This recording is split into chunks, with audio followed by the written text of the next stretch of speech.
Hi, and welcome to SF Live. I'm your host, Christina Marie. Tonight we've got quite a treat for you. We have vocalist, performer, and diva, Shawn Ryan. Welcome, Shawn. How are Thank you? you. I'm doing great. How are you? I'm well. I'm looking forward to hearing all about your career, and we have a tape that we're going to be rolling in so you can get to experience a little bit of Shawn here. Great. No pressure. Let's see. So let's learn a little bit about you. You were born in Arizona. I was born in Arizona. I am the son of a professional rodeo cowboy, a steer wrestler, and Not another one. and my mother was a motivational speaker. And together they birthed a gay cabaret singer, and that's the story. And my parents divorced when I was 10, and so my dad was moving to a smaller town in Arizona in the mountains with tons of cowboys, and my Okay. mom was moving to the Bay Area. And I was like, San Francisco or Flagstaff? And I was like, Cowboys okay. in the city. That's a tough Let's do it. decision. So I moved here when I was like 10 years old and got involved in theater, and then I grew up in Pleasanton. I went to the American Academy of Dramatic Okay, Arts. let's slow down for one second because I want You to wanna know talk about about Pleasanton. Pleasanton? Yes. What was Pleasanton like how old are you there? Well, I moved there when I was 10. Okay. And I consider that kind of the growing up phase. You know, Yes. we're not really conscious before 10, are we? That's Like, true. it's Not kind that I of- remember. I don't remember much. Okay. But yeah, Pleasanton was exactly as it sounded, Pleasanton. It's the cutest little town. At the time, it was more like a one-street town. Now it's this gigantic place with all the corporations and stuff. But it was a good place to grow up. I made a lot of friends, and Okay, so you moved there with your mom, I moved there with my mom. who was a motivational speaker. A How motivational is it speaker. to grow up with a mom that's a motivational speaker? It's pretty fun. We weren't allowed to say can't, don't, shouldn't, won't. Did she any cut them out of negativity. the dictionary? She literally was like, So the whole time we learned how to only speak positively, which was good. It seemed annoying at the time, but now looking back on it, it was probably the best lesson. So it was fun. Okay, and your dad, a rodeo Yeah. rider, a champion rodeo He rider. what? He was the PRCA, the Pro Rodeo Cowboy Association champion from 87 to 92 in steer wrestling, and actually got my sister and I involved in rodeo. That was actually my first performing experience. You was were when steer wrestling when you were a I child? steer wrestled when I was 10 for the first time. Jumped off a horse onto a steer. Did they scale down the steer? No, it's the same size. my Oh God. yeah.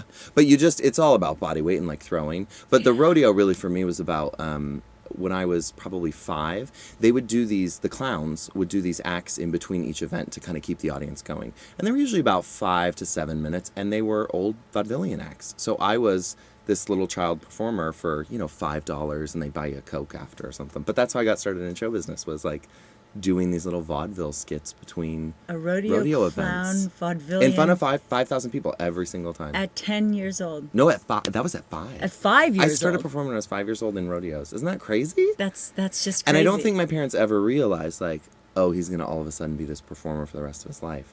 They just thought, oh, it's fun and it's something he wants to do. And they never forced me into show business. Like, I wasn't a showbiz kid. I did theater and stuff, but nothing really professional until after college, so. So I have from your bio here, it says that actually your mom, and I'm going to find this out. Yes, so I love this. Your mom took you for an audition to the Phoenix Theater. They were equity production of Oliver. Shawn landed a part in the chorus, impressing the producer enough to be chosen also to understudy the lead. Upon opening night, the lead took sick. Mysteriously sick. At 6 years old, I'm Yep. poisoning other children.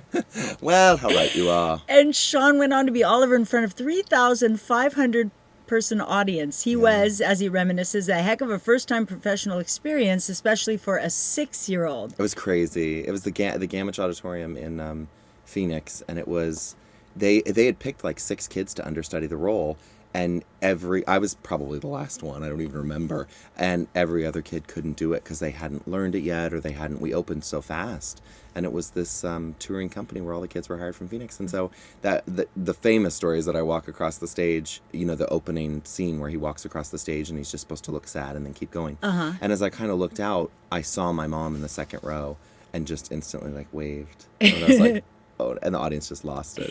So then I was bit by the theater bug then. I loved it. That's 3,500 people. Yeah. At that age. It was crazy. It was crazy. So you went on after that to found a program for young actors theater camp. Can you explain where that came Well, when about? I graduated high school here and I went to college back east at the American Academy, and then I came back here for some professional theater work, and I was working in North Beach in a show, and that really didn't, eat up all my days. It was just nights. So I went to work for a theater company where It was a great program for kids, but it basically gave like one kid the lead or two kids the lead, and then the other 58 kids that were in the camp kind of got stuck as tree number 4, 5, 6, 7, 8. Oh, no. So I thought, it's not exactly what I want to be doing. And the program ended up getting handed over to me through the Julia Morgan Center in Berkeley when I was okay. I guess I was 21 at the time. And that got bought out about a year later, but I'd had a lot of experience. And all the parents kept calling. And so here I was at 23, and I had met my partner, and we just decided, let's just start this program. And basically, it's the Young Actors Theater Camp is something that was created based on what we wished we had had when we were kids. So it's all working professionals that come to teach the kids, whether it's someone that does a lot of guest stars on TV that you'll recognize from like, oh, I've seen them before. And then you look at their credits and you're like, oh, of course, he was on CSI and this and this and this, all the way up to like our winter camp had a masterclass teacher, Nikki Blonsky from Hairspray, the movie. Wow. So it's all the different levels, and Bruce Valanche has come, and Andrea Marcovici, and just so many fun people come to teach Annette the kids. Benning is a supporter is a of big the program. supporter. It's just, there's so many different people that come to share the way that they made it in show business, because it's not like becoming a doctor. It's not, it's school, it's grad school, it's medical school, it's internship, and now you're a doctor. There's so many different paths, and had I known that as a kid, all my parents knew to tell me was that it's a really hard profession. Yeah. And here were people really, obviously my mother was a you motivational can do speaker. it. Yeah, you can still do it. It's difficult, but you can. But it's amazing how many adults will speak to kids who want to go into the performing arts with the idea of they'll speak in a way that they should know, but they don't. They're not in the performing arts. Yeah. You know what I mean? So it's very interesting when people say it's a really hard profession. I don't think it's much harder than any other business. It's just not as laid out. So really what we wanted to do at the camp was be able to give kids a way to step into their own path and find, while I'm being an actor, why don't I also learn how to choreograph?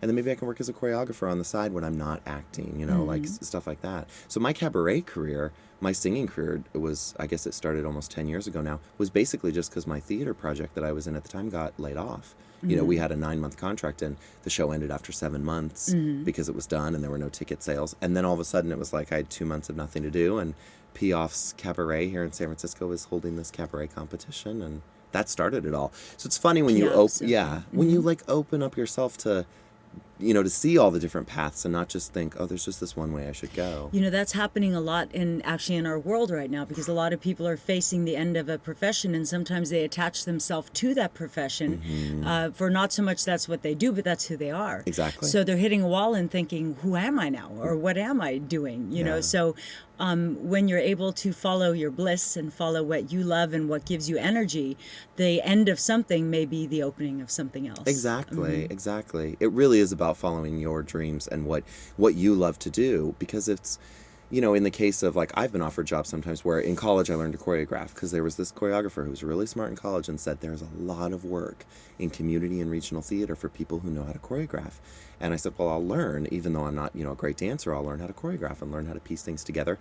And then as I started doing it, I realized I don't enjoy it so much. I thought maybe I would, but maybe it's not the thing for me. So it was, as long as you're following something that you think you have interest in, if it doesn't work out, at least you tried it, Absolutely. So all these different little career paths with working with the kids and, being a full-time actor and a full-time cabaret singer and a full-time whatever else I do. We produce and all that. And you were also mentioning that it was difficult for you when you start seeing that you had to do publicity and all this. And I know so many performers that it's hard for them to know that it's show business. Yes. It's not just the show. The show they got down. The show, but the business part of it is that derails a lot of people that are extremely talented because they don't understand that. Yeah, it's, when I moved to LA full-time probably 7 years ago, almost 8. Yeah, 7 years ago. And that's really where I started to learn the lessons of marketing, where you really realize how much of a product you are, because it's not like the Bay Area where we would be going up for a role against 30 other people. Right. In LA, it's 300 for any given role, and you have to stand out in some way.